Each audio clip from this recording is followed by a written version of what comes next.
अद्य गुरुवासरः अथवा बृहस्पतिवासरः मार्गशीर्ष शुद्ध नवमी दिनांक 21 का 20 है रहा है 21 डिसेंबर 2023 भावप्रकाश निघंटू निर्गुंडी शंखं चक्रं जलकान्दतमृतघटं चारुदोर्भिश्चतुर्भिः सूक्ष्मस्वच्छातिरुद्यांशुकपरिविलसन् मौलिमम्भोजनेत्रं कालाम्भोदोज्ज्वलाङ्गं कटितटविलसच्चारुपीताम्बराढ्यं वन्दे धन्वन्तरिं तन् निखिलगदवनप्रौढदावाग्निलीलं ब्रह्मणो हि समारब्धा मात्रेयाद्येषु पूजिताम् अस्मदाचार्यपर्यन्तां वन्दे गुरुपरम्पराम् आयुर्वेदरतं वन्दे माधवाख्यं महागुरुम् आयुर्वेदामृतं सर्वं शिष्येभ्यो यः प्रदत्तवान् द्रष्टाज्ञानी दृष्टकर्मा कृतकर्मा तथैव च अध्यापको विश्वश्रेष्ठो महान् संशोधकस्तथा गुणैरेतैः समुदितैः यत्कार्यं प्रतनोति सः समृद्ध्यर्थं हि कार्यस्य वयं नु प्रयतामहे सरस्वत्यै नमो यस्याः प्रसादात् पुण्यकर्मभिः बुद्धिदर्पणसङ्क्रान्तं जगदध्यक्षमीक्षते आत्रेयं प्रथमं वन्दे आयुर्वेदजगद्गुरुम् आयुर्वेदामृतं सर्वं गृहीत्वा हि सुरेश्वरात् अग्निवेशादिकेभ्यो यत् प्रयच्छत् मुनिसत्तमः प्रथमं तन्त्रकर्तारम् अग्निवेशं नमाम्यहम्।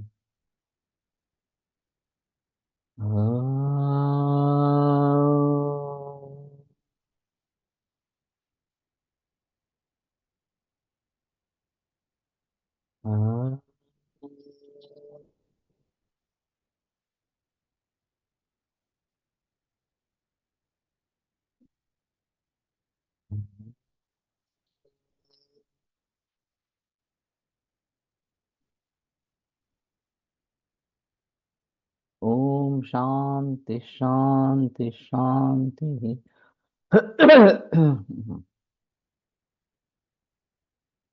निर्गुण्डी केशानां बलं वर्धयति अजीर्णात् आमाच्च रसोत्पत्तिः सम्यक् न भवति विकृतो रसः केशानां बलहानिं करोति। तर्हि केशानां बलवर्धनं निर्गुण्डी करोति अजीर्णात् वा आमाद् वा रसोत्पत्तिः सम्यक् न भवति विकृतः रसः केशानां बलहानिं करोति। तत्र आमुपाचनेन निर्गुण्डी केश्या भवति। तर्हि आमुपाचनद्वारा निर्गुण्डी केश्या दुष्टः कफः रोमकूपगतवाहिनीनां मुखानि संरोधयति तेन केशच्युतिर्भवति। किञ्च खालित्यमपि अनेनैव प्रकारेण जायते। यदा रोमकूपगतवाहिनीनां मुखानां सङ्कोचः भवति संरोधः वा भवति तदा केशच्युतिः भवति तत्तु दुष्टकफद्वारा भवति। तत्र निर्गुण्डी प्रशस्ता सा कफं शमयति आमं च पाचयति अनेन प्रकारेण खालित्यमपि दूरीक्रियते। सा तु रोमकूपगतं कफं हन्ति तेन रसवहनं सम्यक् भवति तस्मात् कफप्रधाने दोषे निर्गुण्डी प्रशस्ता। इसलिए कफ प्रधान अगर दोष है सामावस्था है तो निर्गुण्डी प्रशस्त इस प्रकार की है। नेत्र्या सामो दोषा नेत्रं दूषयति तेन नेत्रे तिमिरादिरोगाः उद्भवन्ति। तर्हि सामः दोषः नेत्ररोगाणामपि कारणम् इति तिमिरादिरोगाः तेन उद्भवन्ति। विशेषेण आमः यदा मज्जाधातुं दूषयति तदा मज्जाधातुगुणह्रासात् नेत्ररोगाः उद्भवन्ति। तो जब आम खासकर मज्जा धातु को दूषित करता है और मज्जा धातु गुणह्रास के जरिए नेत्र रोग निर्माण होते हैं वहां निर्गुण्डी प्रशस्त है। विशेषेण कफ प्रधाने वात प्रधाने च नेत्ररोगे निर्गुण्डी उपयुक्ता भवति। तो कफ प्रधान या वात प्रधान इस प्रकार के रोगों में निर्गुण्डी उपयुक्ता है। शूलग्नि विगुणः वातः शूलम जनयति विगुणवात शूल को निर्माण करता है शूलंच विगुणो नलः इस प्रकार का भागवत में वचन आया है। और वात शमन करके निर्गुंडी शूलग्नि काम करते हैं। जाठराग्नेः अल्पबलत्वेन आमरस्य ससंभवः सामो रसः यत्र यत्र गच्छति तत्र तत्र स्वगुण्यात् शूलं च जनयति। तो सामरस जहां जहां पे जाता है वहां स्ववैगुण्य के जरिए वो शूल निर्माण इस प्रकार का करता है। तस्मिन् शूले निर्गुंडी स्वरसा त्रिकुटी संयुक्तः प्रशस्तः। तो निर्गुंडी का स्वर त्रिकट से युक्त इसमें प्रशस्त इस प्रकार का है। निर्गुंडी आमवातम शमयति। आमवात शूल शमनार्थम निर्गुंडी पत्र स्वेदो भी प्रयुक्तो भवति। तो आमवात का भी शमन निर्गुंडी करती है और निर्गुंडी पत्र स्वेद भी वहां पे दे सकते हैं। तो मेरे ख्याल में निर्गुंडी का घनसार भी मिलता होगा, देखना चाहिए एक बार। तो आमवात जैसे विकारों में वो ज्यादा प्रशस्त है। बाकी रोगों में निर्गुंडी का कल्प जो हमने बना के रखा है वो कर सकते हैं। तो ये काफी रोगों में वात शमन के लिए सबसे अच्छा सस्ता इस प्रकार का मेडिसिन है निर्गुंडी जो है। शिरशूले शिरोगौरवे च निर्गुंडी पत्र कल्का शिरसा धारयेत्। यह अलग है थोड़ा सा। तो शिरशूल शिरोगौरव इसमें निर्गुंडी पत्र कल्क मस्तक पे धारण करें। निर्गुंडी घन अवेलेबल चैतन्य, ओके। तो शायद इसका अच्छे तरीके से प्रयोग हो सकता है। एक बार जिन सभी औषधियों के घन अवेलेबल है उनके बारे में देखना पड़ेगा थोड़ा सा कि मूल द्रव्य प्रयोग करने के बजाय घन का प्रयोग अगर करते रहते हैं तो ज्यादा अच्छा इस प्रकार का रहेगा। और वैसे एक उम्बरगांव महाराष्ट्र गुजरात बॉर्डर पे है, वहाँ वालावलकर करके एक्चुअली साइंटिस्ट है, उसकी पत्नी जो है वो वैद्य है, वर्षा वालावलकर। उनकी एक फार्मेसी है। और ये भी घनसार बनाते हैं और स्प्रे ड्राई मेथड से बनाते हैं। तो वह मैंने वो देखा है। उनका मेथड जो है, उनकी जो मेथड है वो देखी है। और जो भी निर्माण होता है काफी अच्छा इस प्रकार का है। पारंपरिक रीति से जब घनसार बनाते हैं तो ये जलने की संभावना ज्यादा रहती है, इसमें जलने का कुछ सवाल नहीं उठता। और जैसे मिल्क पाउडर बनाते हैं उसी प्रकार से स्प्रे ड्राई मेथड से घनसार बनाते हैं। तो मैंने सोचा था लेकिन फिर भी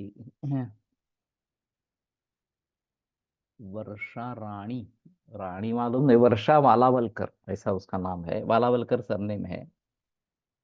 निर्गुंडी घन कफ प्रधान वातज तिमिर में चलेगा। कफ प्रधान वातज तिमिर, हाँ ठीक है।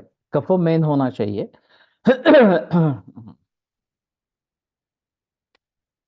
तो एक तो चैतन्य फार्मेसी का इजीली अवेलेबल है ये, वालावलकर का इजीली अवेलेबल नहीं है, मंगाना पड़ेगा। और अभी मुझे भी थोड़ा फोन नंबर वगैरह ढूंढना पड़ेगा उसका। हम एक बार जाके आए हैं। लेकिन उसका जो घनसार था वो बहुत ही अच्छा इस प्रकार का था। और शायद उसी को लेकर आगे बढ़ेंगे तो ज्यादा अच्छा है। किसी के पास लिंक हो तो सेंड करो प्लीज। ठीक। मैं देखता हूँ एक बार कि मुझे मिल जाता है तो नहीं तो किसी तरीके से वो हासिल कर सकेंगे। और फिर वो प्रचलन में लाना ज्यादा जरूरी इस प्रकार का है। सिर जटामांसी घन के प्रयोग करके देखा, लेकिन जटामांसी फांट के बराबर गुण नहीं मिलते। ऐसे में घन कल्पना कहाँ कहाँ प्रयोग कर सकते हैं? ऐसा है, वो घटना जटामांसी घन में उसका जो सुगंध है वो नहीं टिकेगा जो फांट में टिकता है। तो अगर उस सुगंध से काम लेना है, पार्थिव तत्व है ऐसा करके काम लेना है, तो शायद जटामांसी फांट ही ज्यादा उपयुक्त इस प्रकार का है। लेकिन जहाँ कंसंट्रेशन बढ़ाना है मूल द्रव्य का, उन सभी में घन कल्पना ज्यादा अच्छी इस प्रकार की है। तो कम क्वांटिटी में ज्यादा काम इस प्रकार से घन से हो सकता है। और इसके लिए उसको प्रचलन में लाना ज्यादा अच्छा इस प्रकार का रहेगा। बाकी जो कल्पना है, ये कल्प बनाना ये भी हम खुद कर सकते हैं, उसमें संदेह की बात नहीं है। उसके आवर्ती घृत या तैल बनाना ये एक बात हो सकती है, तो ये इससे भी गुणवर्धन कुछ द्रव्यों के बारे में ये जरूर कर सकते हैं इस प्रकार से। लेकिन अर्क भी निकाल सकते हैं। जटामांसी से अर्क शायद काम करेगा। अ, घन काम नहीं कर रहा है तो जटामांसी से अर्क शायद काम करेगा, उसमें जो उसका गंध है वो टिका रहेगा। तो अर्क कल्पना भी एक अर्क प्रकाश करके किताब आती है संस्कृत में। और करीबन 200-250 से ऊपर वनस्पतियों के अर्क के बारे में बताया है। उसका अगर यंत्र एक बार बन जाता है, ऊर्ध्वपातन यंत्र, तो किसी भी द्रव्य का इस प्रकार से अर्क निकाल सकते हैं, घरेलू भी अर्क निकाल सकते हैं। सिर्फ उसकी कालावधि कम रहती है, कि कुछ दिनों में खराब हो सकते हैं। लेकिन भट्ट सर के यहाँ अर्क का प्रयोग करते थे, अर्क निर्माण करते थे, और आसव और कल आस ये अर्क दोनों सम्मिश्रण करके भी देते थे। वैसे ग्राइप वाटर जो सभी है वो सभी अर्क ही है। खास करके ये बाड़नशेपा, ओवा वगैरह, अजवाइन, इनसे अर्क बनते रहते थे। और ये काफी स्ट्रांग होते हैं, उसको काफी डाइल्यूट करना पड़ता है। तो ये अच्छा काम करते हैं, उसमें संदेह की बात नहीं। खास करके जो सुगंधित द्रव्य है उनके अर्क बनाना एक अच्छा तरीका इस प्रकार का रहेगा। तो कार्मुकता कैसे बढ़े औषधियों की, और कौन सी कल्पना का प्रयोग करें, ये अगर हम जरा सोचते हैं तो ये अच्छा इस प्रकार का रहेगा। तथैव निर्गुण्डिस स्वरसा सक्षौधरा नस्य न शिरशूलम शिरोगौरवम च हन्ति। तो निर्गुण्डिस स्वरस का नस्य इस प्रकार से सक्षौधर, शिरशूल, शिरोगौरव इन दोनों में उपयुक्त है। शोथग्नि कटुरसत्वात् उष्णवीर्याच्च निर्गुण्डी शोथे दोषपाचनार्थम उपयुक्ता भवति। तो कटुरस और उष्णवीर्य होने के कारण ये शोथ में उपयुक्त है। निर्गुण्डी स्वरसा वातचं कफचं च शोफम हन्ति। सशूले शोथे निर्गुण्डी अतीव प्रशस्ता। वेरी तीक्ष्ण उष्ण नस्य, या तो कफ प्रधान अवस्था में ही देना है, ये बात ध्यान में रखनी है इस प्रकार से। अल्जाइमर का एक पेशेंट मेरे पास था। और बहुत ही कफ प्राधान्य इस प्रकार का था, शिरो गौरव भी रहता था, और ये नींद ज्यादा आती है वगैरह वगैरह इस प्रकार की भी बात थी। तो मैंने पहले वचा तेल का नस्य किया था। तो उससे फायदा हुआ। तो फिर आगे जाकर ज्योतिषमती तेल का नस्य किया, तो ज्योतिषमती तेल से बहुत ही फायदा हुआ। वैसे अल्जाइमर में रिजल्ट्स पाना काफी मुश्किल काम इस प्रकार का है। लेकिन ये एक ही केस रही, आगे उसके कोई आए नहीं। लेकिन ज्योतिषमती तेल का बहुत अच्छा प्रयोग है। इस प्रकार से निर्गुंडी तेल का भी इसमें प्रयोग कर सकते हैं, थोड़ा सौम्य रहेगा ज्योतिषमती के हिसाब से। लेकिन कफो प्रधान इस प्रकार की अवस्था है, वैसे स्मृतिदा भी है, तो निर्गुंडी तेल का नस्य अगर करेंगे तो वात कफो प्रधान अल्जाइमर में फायदा होगा। वैसे अल्जाइमर वात प्रधान बीमारी है, और रसायन चिकित्सा की आवश्यकता रहती है।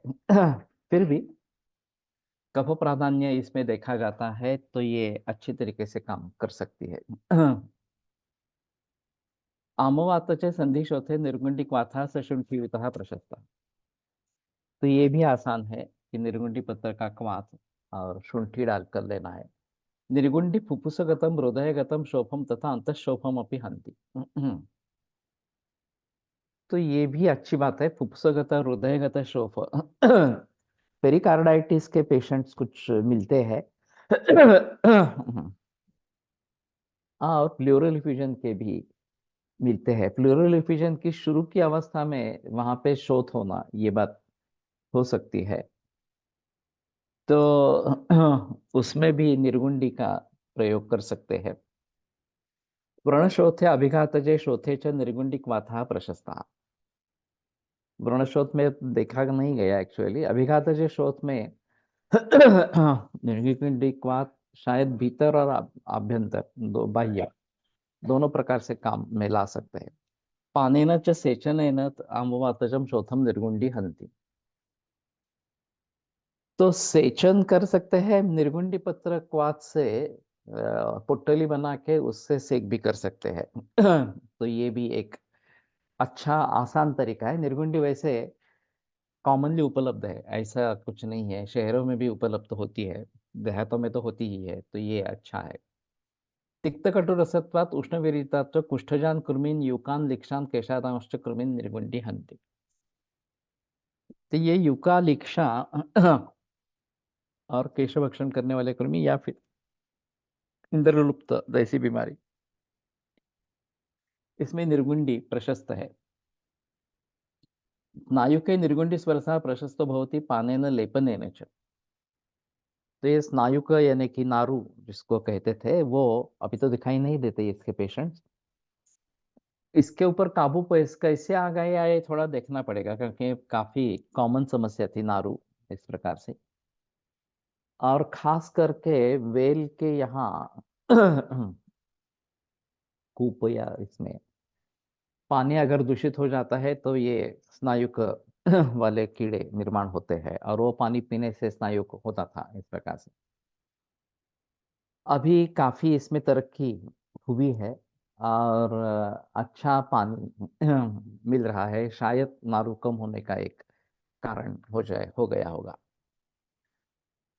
तो पाना और लेपन दोनों से ये प्रशस्त है। आमचे संतर्पणोत्थे च कुष्ठे निर्गुंडी आमपाचनार्थम प्रशस्ता।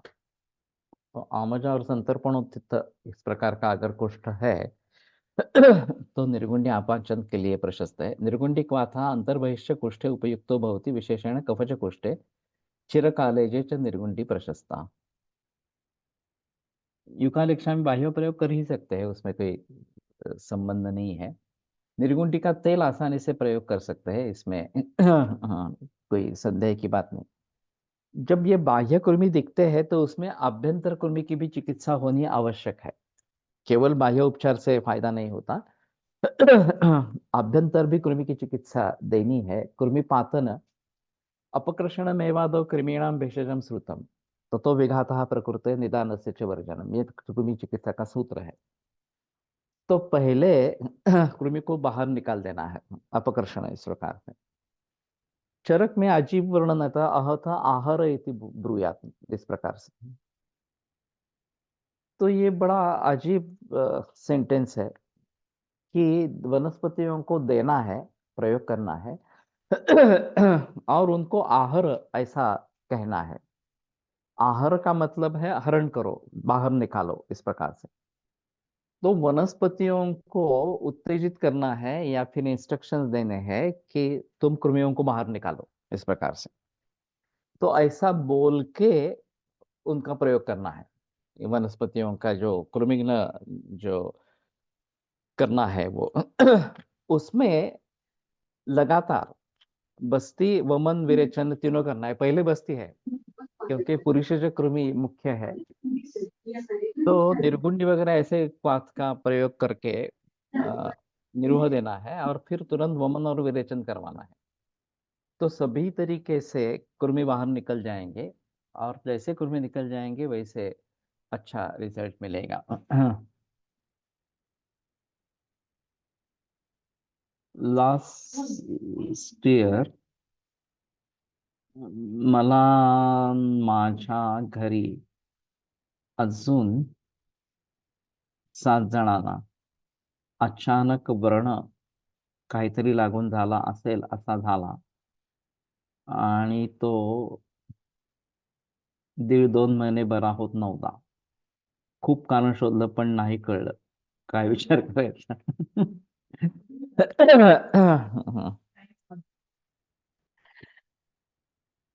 अभी सभी लोगों को हुआ है, एक साथ में हुआ है, तो ये ज्यादा करनी से संबंध रखता है।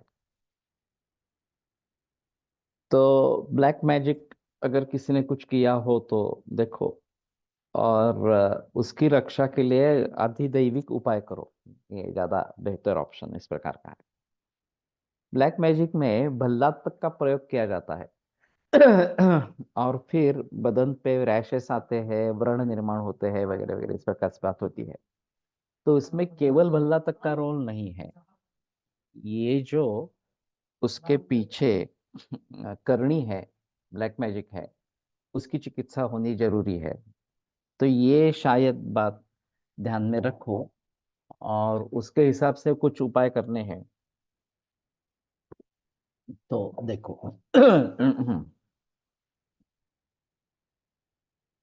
तो निर्गुंडिकवात इस प्रकार से कुष्ठ में उपयुक्त है।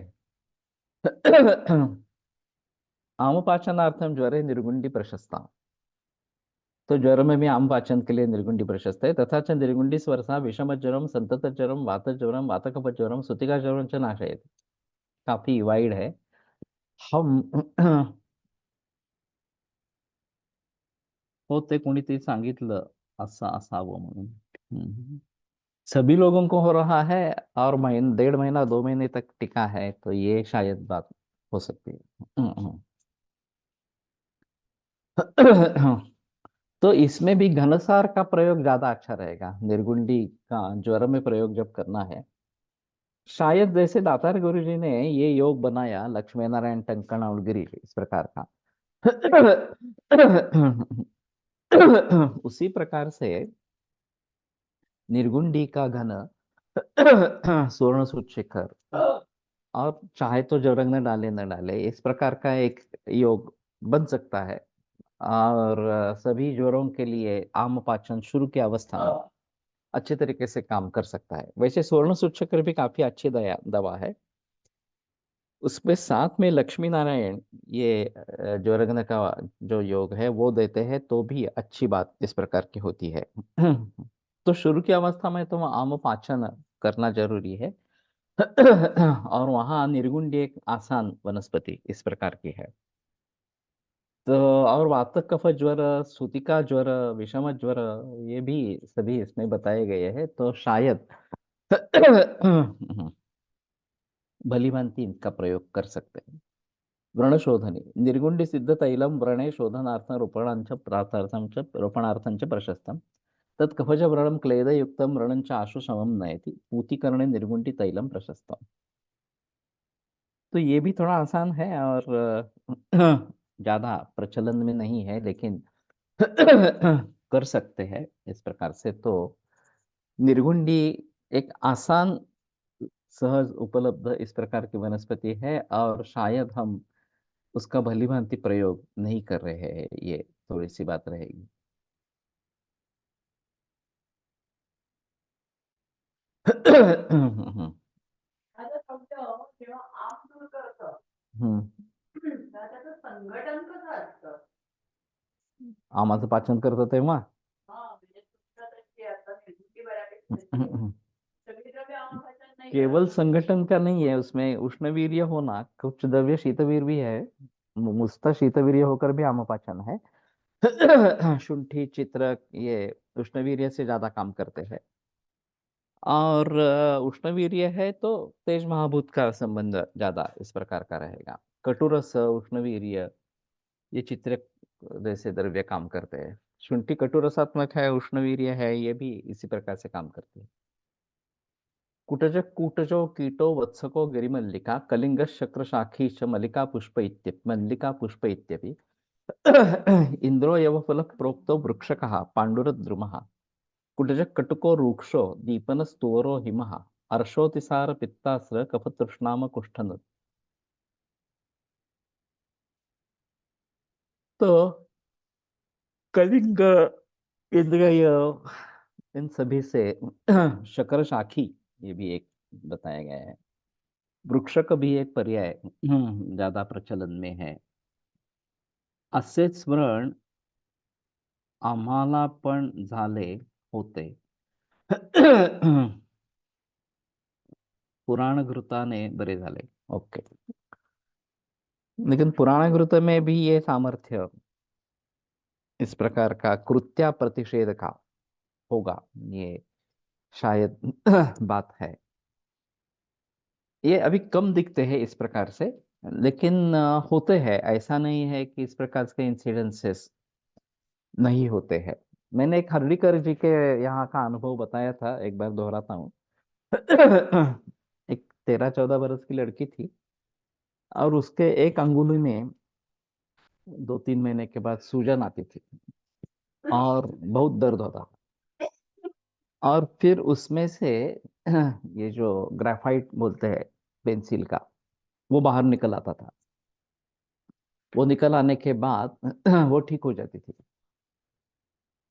तो ये बार बार होता रहा, तो एक डॉक्टर ने कहा नहीं, ये कुछ चालाकी करती है। तो उसको प्लास्टर लगा दिया। उस एक ही पैर में होता था, तो उस इसमें प्लास्टर लगा दिया। 2 महीने अच्छे गए, फिर वो चिल्लाने लगी कि नहीं, मुझे बहुत दर्द हो रहा है। तो फिर खोला तो देखा, तो फिर से वो सूजन आ गई थी, और फिर वहां से फिर से ग्रेफाइट निकला, और वो शांत हो गया। अब इसका कोई कारण ही नहीं है कि ऐसा क्यों हो रहा है इस प्रकार से। तो उन्होंने हर्डीकर को खत लिखा कि ऐसे ऐसे मेरी लड़की की तकलीफ है, आप कुछ उपाय कर सकते हैं क्या।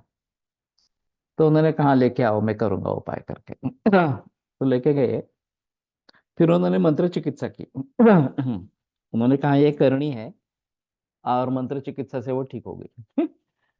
अब ये करनी है, ये मालूम होना भी मुश्किल है, क्योंकि ये अगर एक बार पता चला, तो शायद हम उस दृष्टि से कुछ प्रयोग करेंगे इस प्रकार से। मी ही त्रिफलाक्वात प्रक्षालन व तिक्तक घृत इंटरनल यूज एक्सटर्नल अप्लिकेशन केले, आणि रामरक्षा स्तोत्र पूर्ण पठण केले। ओके। तो ठीक है, आधिदैविक उपायों से ही काम होगा। तो मंत्र चिकित्सा तो अभी लुप्त प्राय है। लेकिन ये अनुभव तो मेरे पास है, जो हर्डीकर ने खुद बताया था। हर्डीकर भी नहीं रहे अभी। तो कहने का तात्पर्य अर्थ ये है कि इस प्रकार की चीजें होती थी, हो सकती है, अभी भी हो सकती है। तो उसके हिसाब से देखना पड़ेगा। तो कुठे कटुको वृक्ष, तो कटु रसात्मक और वृक्ष, दीपन स्तुवरो हिमः, वैसे तिक्त रसात्मक है, तिक्त रस का संबंध ही नहीं बताया। तुवर बताया, कटुक बताया। हाँ। तो रूक्ष है, दीपन है, हिम है, ये एक महत्वपूर्ण है। अर्शोतिसार पित्तास्त्र कफतृष्णाम कुष्ठन। तो अर्श शुष्केशु बल्लातकमग्रे मुक्तम भैषज्य मार्दरेषु तो वत्सकत्व, या अग्र संग्रह। तो वत्सकत्वक इस प्रकार का कुड़ाचं पाळ इस नाम से बेचा जाता है। वो तक्र में घिस कर उसका अभ्यंतर प्रयोग व बाह्य प्रयोग इस प्रकार का हो सकता है। और रक्तार्श में खास करके अच्छा काम करता है। लेकिन रक्तार्श में रक्त और पित्त का संबंध भी होता है, और उसके हिसाब से कुटजा रिष्ट अच्छा नहीं है। कुटज अवलेह, कुटज घनवटी, ये अच्छे काम करते हैं। और ग्रहणी जैसे विकारों में, अतिसार में कुटज रिष्ट बहुत अच्छा काम करता है। एक ताई राजवाड़े एक अजीब कॉम्बिनेशन का प्रयोग करती थी, वो शायद मामा गोखले से आया है। ग्रहणी में कभी बद्धमल, कभी द्रवमल, इस प्रकार की स्थिति होती है। 3-4 दिन अच्छे गए, फिर अचानक द्रवमल शुरू हो गए वगैरह इस प्रकार से। तो एक कुमारी आशा और कुटजारिष्ट कॉम्बिनेशन में प्रयोग करते। और अगर द्रवमल हो रहे हैं, तो कुमारी आशव के प्रमाण कम करना, वो 1 चम्मच, और कुटजारिष्ट 2 चम्मच इस प्रकार का देना। अगर गाढ़ा मल है, घन मल है, तो कुमारी आशव का प्रमाण बढ़ाना, कुटज का कम, कुटजारिष्ट का प्रमाण कम करना। दोनों अग्निदीपक अच्छे हैं इस प्रकार से। और अर्शोतिसार ग्रहणी विकारा प्रायण चान्य निनाद भूता सन्ने नले संति न संति दीप्ते, ये जो बात कही गई है, दोनों तरीके से अग्नि का वर्णन होता है, फिर ग्रहणी ठीक होने लगती है। तो ये कॉम्बिनेशन मैंने रेयरली यूज किया है। ज्यादातर परपटी पर भरोसा रखा है, लेकिन एक कॉम्बिनेशन कर सकते हैं और लोगों को कह सकते हैं कि अपने अपने हिसाब से किसका प्रमाण ज्यादा करना है किसका कम करना है, ये डिसाइड इस प्रकार से करो। हरियाणा में एक आदमी ने इन फॉरेन बॉडी को माउथ से सुर्क करके निकल देती है, जैसे कोई कांता या other foreign body deep seated है, जिससे दूषित वर्ण जल्दी ठीक हो जाता है ड्यू टू फॉरेन बॉडी।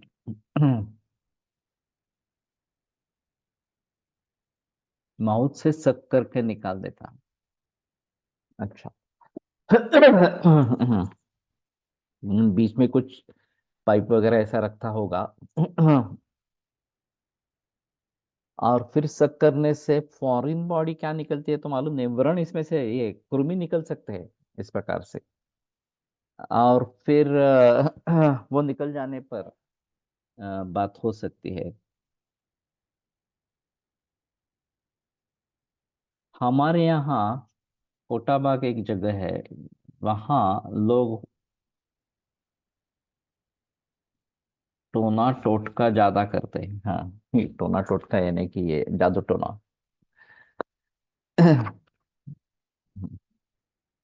एक काला जादू जो कहा जाता है, ब्लैक मैजिक इस प्रकार से। एक बार एक लड़की की शादी में एक खाना बना था, बारात आने वाली थी, लेकिन दाल 3 घंटे तक नहीं रही थी। गल है नहीं रही थी, ये तो मिला नहीं। फिर उनको विचार आया कि किसी टोटका काम इस मनुष्य किया है। वो उस आदमी के पास गए, उससे माफी मांगी, तब उसने टोटका वापस ले लिया और दाल गल गई। बहुत प्रसिद्ध घटना है। गल जाना यानी कि पक जाना, ऐसा मुझे लगता है। कहाँ है हरियाणा में जी? आयर संतनन सर, बोल के बताओ बताओ। उत्तराखंड। प्रणाम सर। उत्तराखंड से। प्रणाम सर। सर डॉक्टर पवन बोल रहा हूँ हरियाणा से। जैसे सर कई बार फॉरेन बॉडी एंटर कर जाता है बॉडी के अंदर और वो वर्ण बन जाता है दुष्ट वर्ण और काफी सालों तक ठीक नहीं होता। वो क्या करता है, वर्ण का जो मुंह है ना उसका थोड़ा सा छील के और उसको माउथ से सक करके निकालता है। जैसे पुराना कांटा हो या कोई फॉरेन बॉडी, जैसे कोई लोहे का काम करता हो तो वो लोहे का पार्ट अंदर चला जाता बॉडी के और वो निकलता नहीं है। वो 5 मिनट में ही निकाल देता है और उसके बाद बर्न ठीक हो जाते हैं और काफी दूर दूर से लोग आते हैं उसके पास।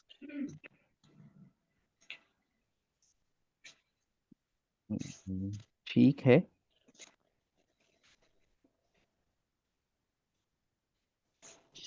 कितना भी डीप सीटेड हो सर, उसको कोई कट कर वो भी बिल्कुल जैसे डॉक्टर ने बोल दिया ऑपरेशन होएगा तो वो बगैर उसके ही निकाल देता है। मुझे यहाँ की आवाज ठीक नहीं आ रही है, बाकी सभी लोगों को आती होगी। मुझे सेटिंग में जाकर एक बार देखना पड़ेगा। हम बाद में एक बार बात करेंगे। ज्यादा अच्छा लगे। तो अतिसार, अर्श, अतिसार, रक्तपित्त, कफ, तृष्णा, आम और कुष्ठ, इन सभी का नाश करना। वैसे कुटज आसानी से मिलने वाला द्रव्य है। हमारे यहाँ कोकण में हमारे खेत में होता है, अपने आप होता है। और उसके जो फूल है वो बहुत ही अच्छे सुगंधी इस प्रकार के हैं। तो ये मेरे सेटिंग का कुछ प्रॉब्लम है। यहाँ पे जो दिखाते हैं वो तो 97 इस प्रकार का दिखा रहे हैं, लेकिन मुझे आवाज सुनाई देने में तकलीफ होती है। तो वो सेटिंग कहाँ पे देखना पड़ेगा इस प्रकार। तो कहने का तात्पर्य अर्थ ये है कि ये कुटज अच्छी तरीके से प्रयोग में ला सकते हैं। कुटज घनवटी तो मिलती है, मैं भी प्रयोग में लाता हूँ। और वो देखना चाहिए। गोवा फड़के की किताब में कुटज कहाँ पे है, कुछ पता है नंबर?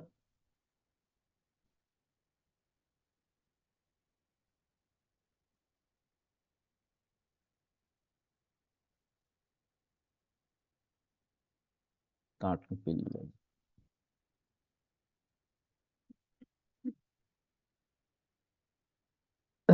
Colony.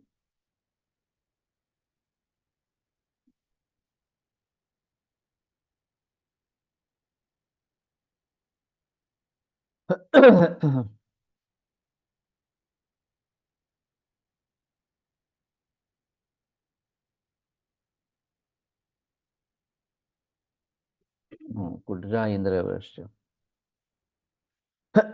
कुटज शको वत्सको गिरिमल्लिका अमरकोशे.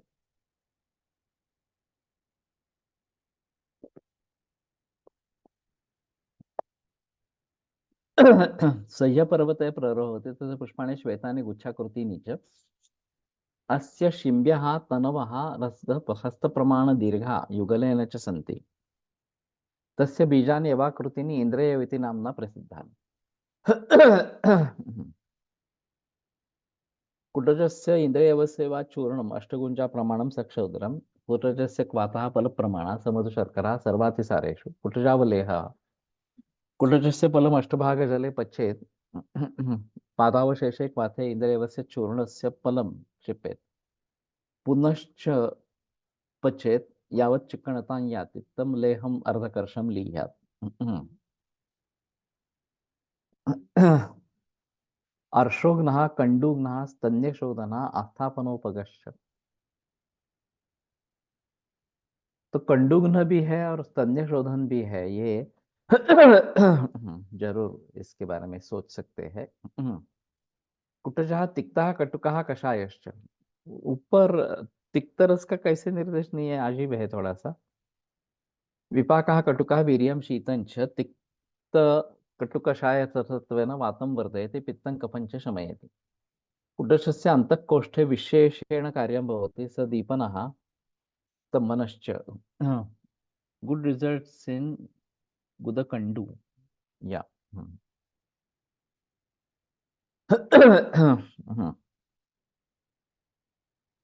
तिक्त कषाय रसत्वेन वातं वर्धते पित्तं कफं च शमयति. कुटजस्य अन्तःकोष्ठे विशेषेण कार्यं भवति. स दीपनः स्तम्भनश्च. तिक्तरसत्वेन कटुविपाकित्वेन कुटजः अर्षो अग्निं वर्धयति. रौक्षात् शैत्यात् कषायत्वाच्च कटुपाकाच्च पक्वमलादिकं कुटजः स्तम्भयति. वातं च प्रकोपयति. ग्रंथि आर्तव चिकित्सा व्योष पटोल वृक्षक जम जलम. या. वेद ग्रंथार्तवे पाठा व्योष वृक्षक जम जलम, ये शारीर स्थान में बताया है. और ग्रंथार्थ में बहुत अच्छा काम करता है, उसमें संदेह की बात नहीं है. वैसे कलिंग का पटोल से पत्रं कटुकरोहिणी, ये रसपाचक जो है उसमें भी कलिंग पहला है. तो ये भी एक अच्छा इस प्रकार का है. रोक्षात् शैत्यात् कषायत्वाच्च स्तंभयति वातं च प्रकोपयति. कुटजः कषायत्वात् शैत्याच्च पक्वाशय गतं क्लेदं शोषयति. रक्तस्य प्रवृत्तिं च स्तंभयति. या. तो रक्त प्रवृत्ति को रोकता है. वैसे रक्तातिसार में या अल्सरेटिव कोलाइटिस में कुटज एक अच्छी दवा इस प्रकार की है. ज्वरे शेषदोष पाचनार्थम पक्वस्य शमनार्थम च कुटज क्वाथा प्रशस्ता. तो शेषदोष पाचन और पक्व दोष का शमन, इसके लिए कुटज प्रशस्त है. विशेषतः ज्वरातिसार में कुटज क्वाथ अच्छा है. पित्तजे ज्वरे इंद्र एव मुस्ताकृतः क्वाथा सक्ष उदराहितः. तेन ज्वरारोचक तृष्णा तिक्तास्यता अतिसाराणां च नाशो भवति.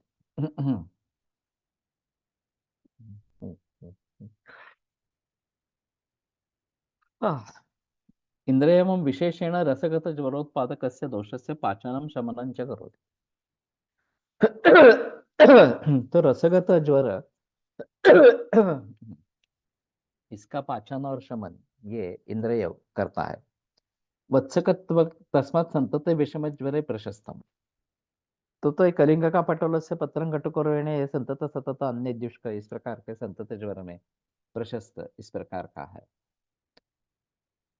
कलिंग शायद कुटज बीज इंद्रियव है. हाँ, बराबर है.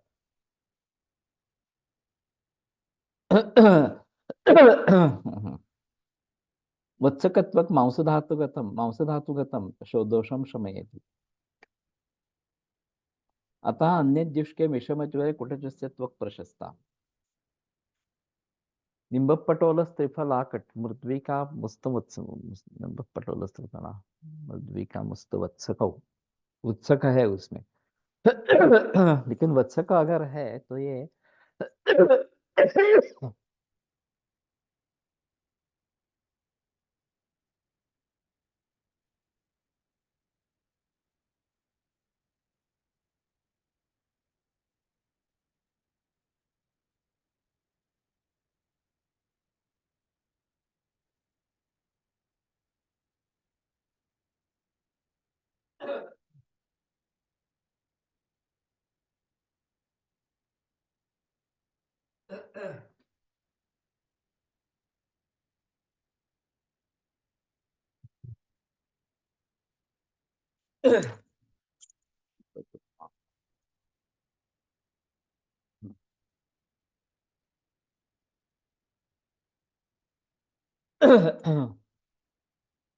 तो मांस धातुगत दोष का शमन संतत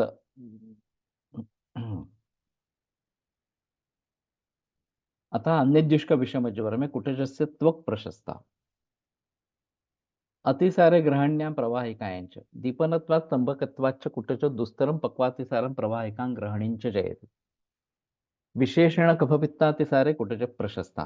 कुटज बीजस्य फलं जलेन क्वाथयित्वा तं रसं चक्ष उदरं पिबेत् स पित्तातिसारं रक्तातिसारं चाशु जयति। तो ये तो नहीं किया गया है, मैं इंद्रियों का चूर्ण तो डालता हूँ पुड़ियों में और वत्सकत्वक ज्यादा प्रयोग में नहीं है, लेकिन ये तक्र में घीस कर देने का इस प्रकार का प्रघात है, तो ये प्रचलन है। तो कुड़ियाचं पाळ ऐसा उसका कहते हैं, और ये तक्र में घीस कर उसका गंध जैसा बनाना और फिर वो अभ्यंतर सेवन करना, प्रवाहिका रक्त कफज पित्तज या फिर रक्तज इस प्रकार की प्रवाहिका में अच्छा काम इस प्रकार का करता है।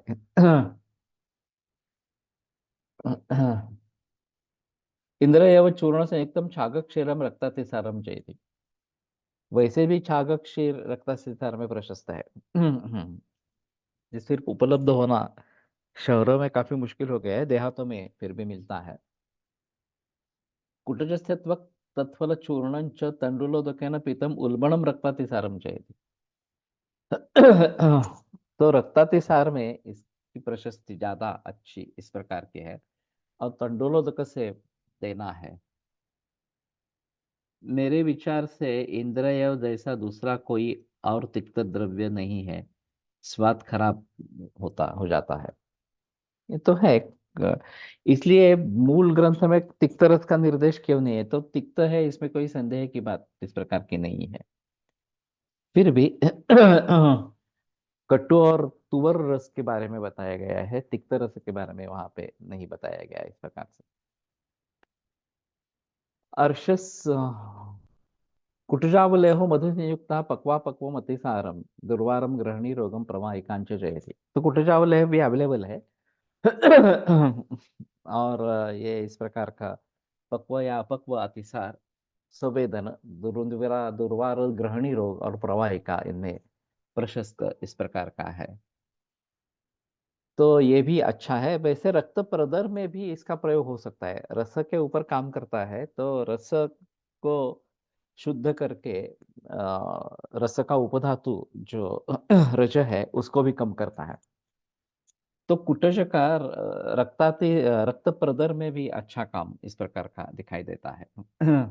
तो वैसे रसपाचक प्रयोग करते ही है इनमें, लेकिन कुटज भी इस प्रकार से कर सकेंगे। अर्षस्सुगुद शूलेश च कुटज प्रशस्तः अग्निदीपनार्थम रक्त संग्रहणार्थं च इंद्रियवस्य क्वाथा प्रशस्त। अग्नि संदीपन और रक्त संग्रहण इसके लिए ये प्रशस्त है। एक इसमें जोक हुआ था कि अर्श में भल्लातक और कुटजक का प्रयोग करना है, ऐसा सवाल पूछा गया था। तो उसने जवाब दिया कि अर्श पर वाळलेला बिब्बा सूखा बिब्बा भल्ला तक देना है। शुष्केशु भल्ला तक मगरे मुक्तम। तो शुष्क का मतलब शुष्क अर्श से है। उसने शुष्क का विशेषण अ, भल्ला तक को दे दिया। और फिर वाळलेला बिब्बा देना है, इस प्रकार से उसने कहा था। ये मालूम नहीं किसी ने भाषांतर में भी किया होगा। वो तो उसका खुद का होगा, ऐसा नहीं होगा, मालूम नहीं, लेकिन इस प्रकार से एक जोक हो गया। कुटजावले शुड बी यूज्ड इन निराम अवस्था। या पहले पाचन थोड़ा कर लेना है और फिर करना है। जाळे लागतात काही भाजून ठेवल्यास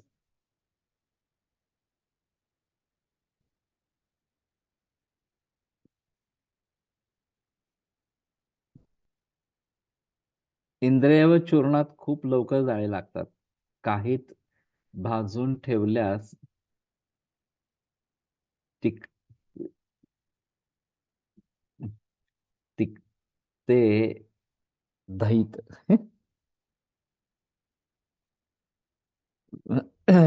किंचित भाजून ठेवल्यास, हा तो ठीक है। कुठच्या वेळेला शुड बी यूज इन निराम अवस्था। या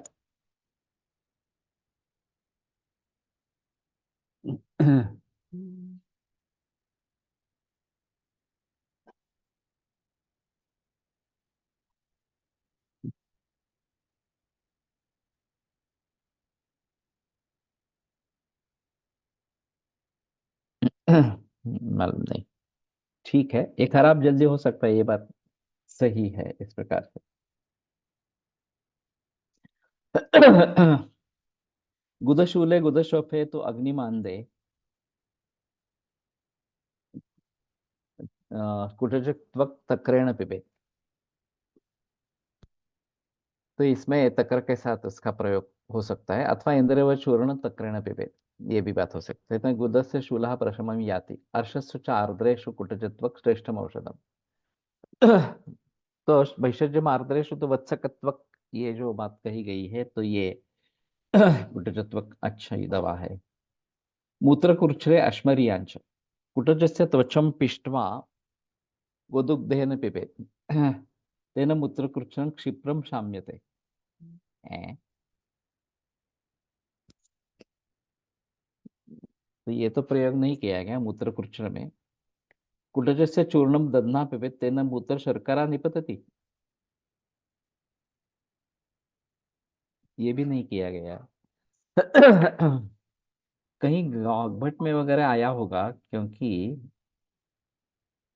अर्शोतिसार पित्तास्त्र कफ तृष्णाम कुष्ठनुत, यहाँ मूत्रकुच्छ वगैरह के बारे में कुछ बताया नहीं गया है।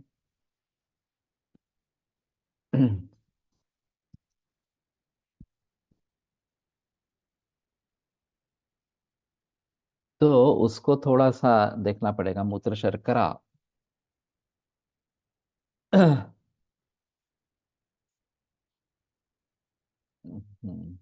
कुमारी।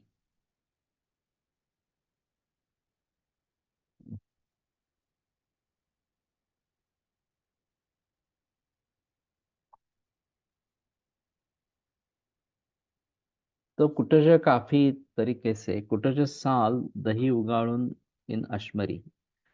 नहीं किया गया है, लेकिन ठीक है, कहीं पे ग्रंथों में आया होगा तो इन्होंने दिया है। करंज। करंजो नक्तमालश्च करंजश्चिरबिल्वकः कृतपूर्णकरंजोऽन्यः प्रकीर्यः पूतिकोऽपि च तचोक्तः पूतिकरंजः सोमवल्कश्च सस्मृतः करंजः कटुकस्तीक्ष्णो वीर्योष्णो योनिदोषरुत् कुष्ठोदावर्त गुल्मार्शो वर्णकृमि कफापहः तत्पत्रं कफवातार्ष कृमिशोफथ हरं परं भेदनं कटुकं पाके वीर्योष्णं पित्तलं लघु तत्फलं कफवातग्नं मेहार्ष कृमिकुष्ठञ्च कृतपूर्ण करंजोपि करंज सदृशो गुणैः। देशपांडे बुक। ओके। ये नीदे देशपांडे की जो यशस्वी औषध ये किताब है, काफी बड़ी किताब है और काफी अलग योग है। तो शायद भली भांति जरा देखने की कोशिश करेंगे तो शायद अच्छा इस प्रकार का रहेगा। मैंने बहुत बरस पुराने पहले ये किताब पढ़ी है इस प्रकार से।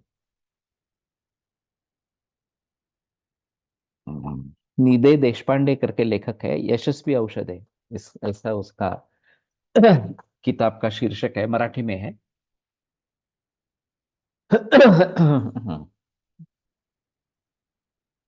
योग रिझल्ट देतात त्यातील। वाचन शुड बी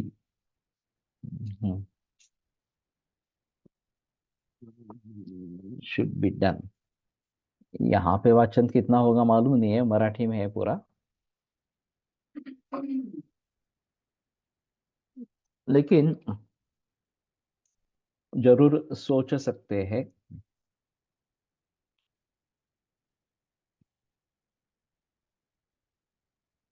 बाजार में अभी मिलता है नहीं मिलता है मालूम नहीं। अब हिंदी में ट्रांसलेशन हो रहा है, हो गया है, तो ठीक है। मनकर्णिका मिलता है। ठीक है। तो हिंदी में भी अगर हो गया है तो अच्छी बात है। वैसे मेरी कैंसर की किताब हिंदी में आ गई है, मुझे अभी प्राप्त नहीं हुई है, लेकिन प्रिंटिंग पूरा हो गया है। पूर्णायु जो है जबलपुर में कॉलेज आयुर्वेद का, उनके द्वारा प्रकाशित हो रही है। तो अभी एक हफ्ते के अंदर मुझे शायद मिल जाएगी। और जैसे ही उपलब्ध होगी तो वहाँ पूर्णाई से तो मंगा सकते हैं, इसमें कोई प्रॉब्लम नहीं है। ये मैं बहुत सालों से इसके बारे में कोशिश कर रहा था और काफी प्रयास गुजरात में हुए ये पब्लिश करने के लिए। लेकिन हुआ नहीं। अभी जबलपुर में हो रहा है तो ठीक है, कहीं तो हो रहा है, ये अच्छी बात इस प्रकार की है।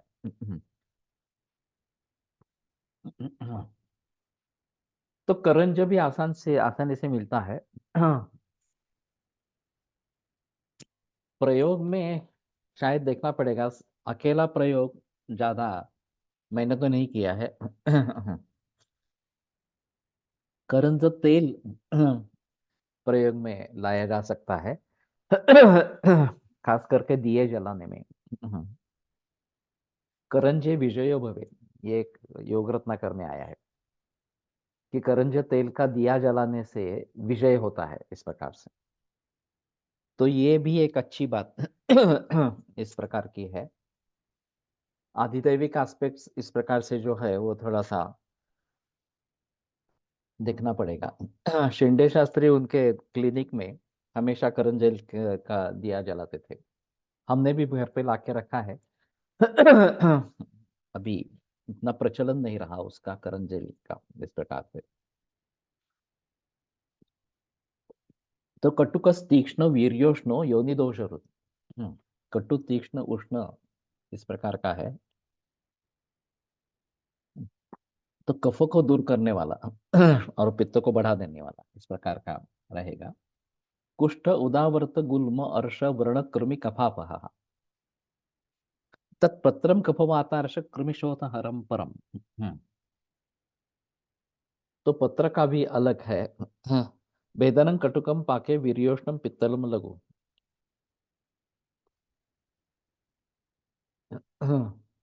तो ये थोड़े पत्तों का जहाँ पे प्रयोग होता है ना,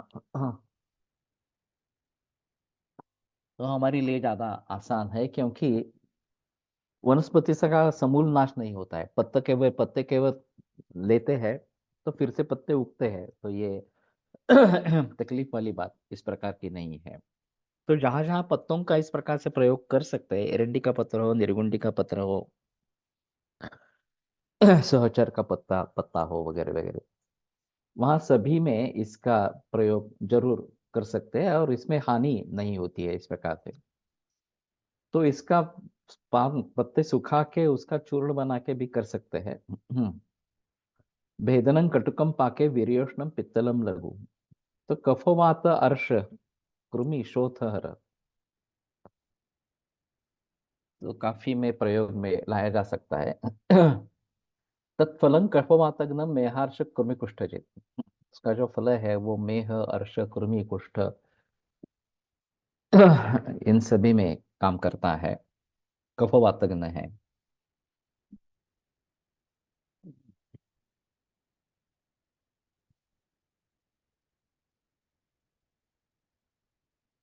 टोलिन खालित्य नाशक योग इन सुश्रुत संविता। ओके।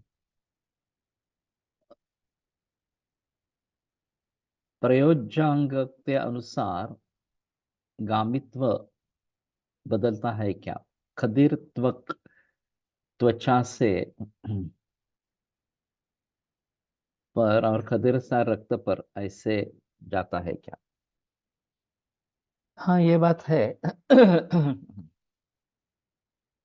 उसके बारे में वेणी माधव शास्त्री जोशी जी ने काफी बहस की है थोड़ी सी, और कुछ हद तक भावी साठे ने इसके बारे में लिखा था। उनका एक कहना था रस प्रकटक वृक्षांग रचना, ऐसा एक उन्होंने लेख लिखा था आयुर्वेद पत्रिका में। और उनका कहना था कि जिस प्रकार से आकृति वृक्ष की होती है उसके अनुसार उसके रस व्यक्त होते हैं, ऐसा कहना था। मामा जोशी ने उसके ऊपर कुछ कमेंट लिखी थी कि ये कुछ हद तक ठीक है, कुछ हद तक ये ठीक नहीं है, मुझे पसंद नहीं है वगैरह, मेरी असहमति है इस प्रकार से। और ऐसा कुछ होता है क्या नहीं होता है ये एक अलग बात है। वैसे मामा एमएससी बॉटनी थे। मूल उनके पिताजी गणेश शास्त्री जोशी ये वैद्य थे, और फिर एमएससी बॉटनी करके ये आयुर्वेद में आए मामा। और उस समय में गुरु परंपरा का प्रचलन था, और फिर गुरु परंपरा के आधार पर रजिस्ट्रेशन मिलता था। तो वो उस तरीके से उन्होंने रजिस्ट्रेशन करवाया मामा जोशी ने। उनकी पत्नी उमा, उन्होंने भी इसी प्रकार से रजिस्ट्रेशन हासिल किया था। और फिर भाटे वगैरह के जब आगे के शिष्य आए, या ये रघुवीर हाँ, भिड़े, रघुवीर भिड़े, रत्नागिरी के, उनके यहाँ कोर्स शुरू हो गया था। वो जब आए थे तो उन्होंने एचपीए किया। उस जमाने में जामनगर में एचपीए होता था। तो ये हायर क्वालिफिकेशन इस प्रकार का बताया जाता था। अभी धर्माधिकारी सर ने मुझे अजीब बात बताई कि वो जब ये बीएमएस और डीएसएससी शायद उस समय का जो कोर्स था, वो होने के बाद गुरु का नाम बताया, मैं भूल गया। उन्होंने उनसे पूछा कि तुम पोस्ट ग्रेजुएशन करना चाहते हो क्या? तो उन्होंने पूछा कि क्या होता है ये? तो बोले हायर एजुकेशन है, इससे आगे पढ़ सकोगे। महाराष्ट्र में उपलब्ध नहीं है लेकिन जामनगर में है। तो तुम तुरंत आवेदन लिख दो। इस प्रकार से उसका जो एप्लीकेशन फॉर्म था वो भर दिया, और वो वही उसी कमिटी में भी वो भी थे प्रधान। शायद मामा गोखले नहीं है, लेकिन ये कौन थे? और फिर वहां पे उनका सिलेक्शन हो गया, और उन्होंने एचपीए वहां से किया, धर्माधिकारी, अन्य धर्माधिकारी सर ने। तो हम परसों साथ में गए थे सर, दीनानाथ मंगेशकर में कार्यक्रम था, उसके लिए तो जाते वक्त बातें हुई, तो उन्होंने ये बताया इस प्रकार से। तो उस जमाने में केवल जामनगर में हुआ, फिर बीएच में और फिर जयपुर में इस प्रकार से पोस्ट ग्रेजुएट इंस्टीट्यूट उभर आई। माहो कुलकर्णी, शायद पाहा कुलकर्णी,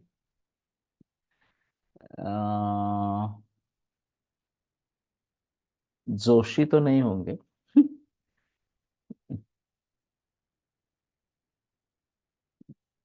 खालित्य में लेप दंतशूल, दंत शूलहर।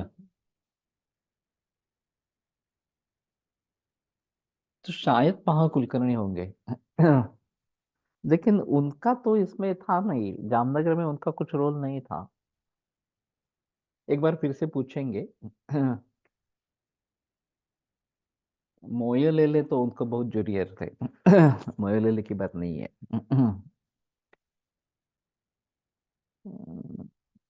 हम्म, ठीक है, एक बार उनसे पूछेंगे।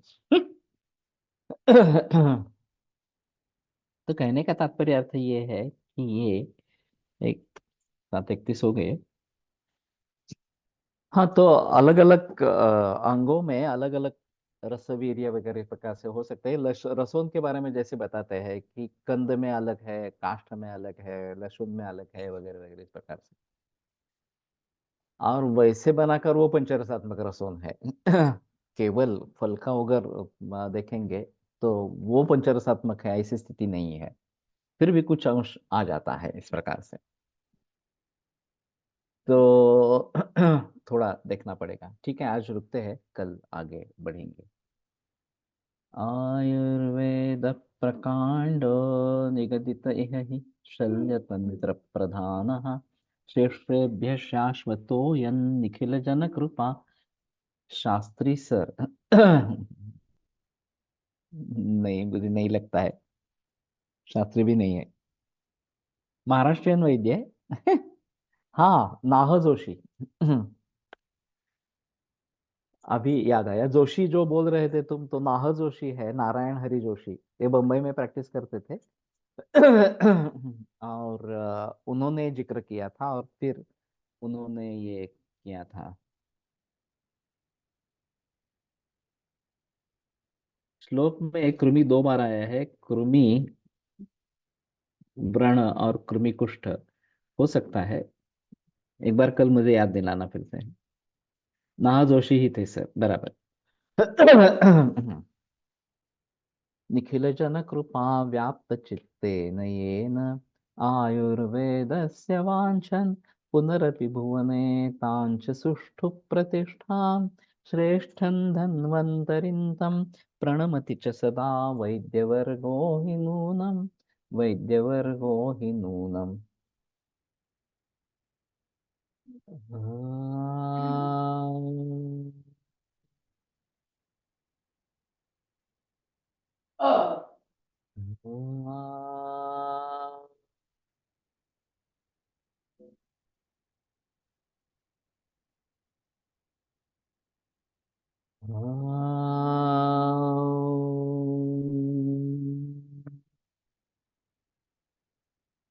ओम शांति शांति शांति। विरम्यते। व्याख्यान व्यापारात् श्वः पुनरपि